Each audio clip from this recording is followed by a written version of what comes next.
اعوذ باللہ من الشیطان الرجیم، بسم اللہ الرحمن الرحیم۔ حکیم میاں احسن آپ کی خدمت میں حاضر ہے۔ بڑھتی ہوئی گرمی کی موسم کی حدت کی وجہ سے، موسم گرما کی شدت کی وجہ سے مثانے کے اندر گرمی، پیشاب کی نالی میں سوزش، پیشاب کی نالی میں خراشز کا آنا، پیشاب کے اندر پس کا آنا، پیشاب کے اندر جلن کا آنا، اس کے علاوہ پیشاب کی نالی کے اندر کرے کا بن جانا، یعنی گرا کا بن جانا۔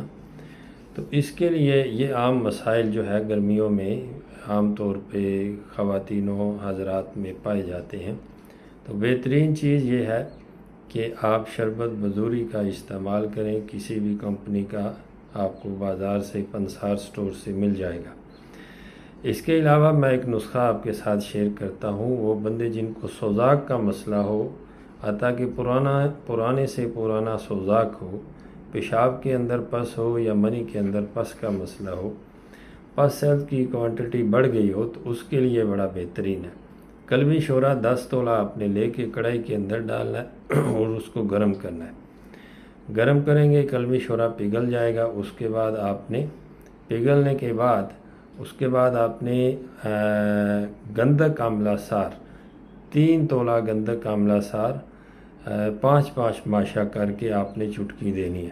5 ماشے کی چٹکی دیں گے تو وہ تھوڑی دیر کے بعد ریئیکٹ کرے گا۔ ریئیکشن کے بعد اس کو آگ لگے گی، وہ جلے گا۔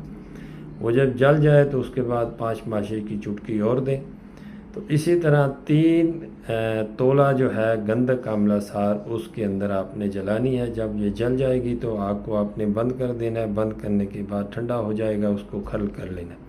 کھل کرنے کے بعد اس کے کیپسول بھر لیں، یا ویسے اس کی 1 گرام خوراک صبح، دوپہر، شام کھانا کھانے کے بعد دودھ کی کچی لسی کے ساتھ لیں، شربت بدوری کے ساتھ لیں، شربت دینار کے ساتھ لیں، یا عرق مکو اور کاشنی کے ساتھ لیں، یا آپ پانی کے ساتھ بھی اس کو استعمال کریں۔ آپ کے پیشاب کے جو بھی مسائل ہوں گے، مثانے کے جو بھی مسائل ہوں گے، وہ اللہ کے فضل و کرم سے انشاءاللہ ٹھیک ہو جائیں گے۔ بہت شکریہ۔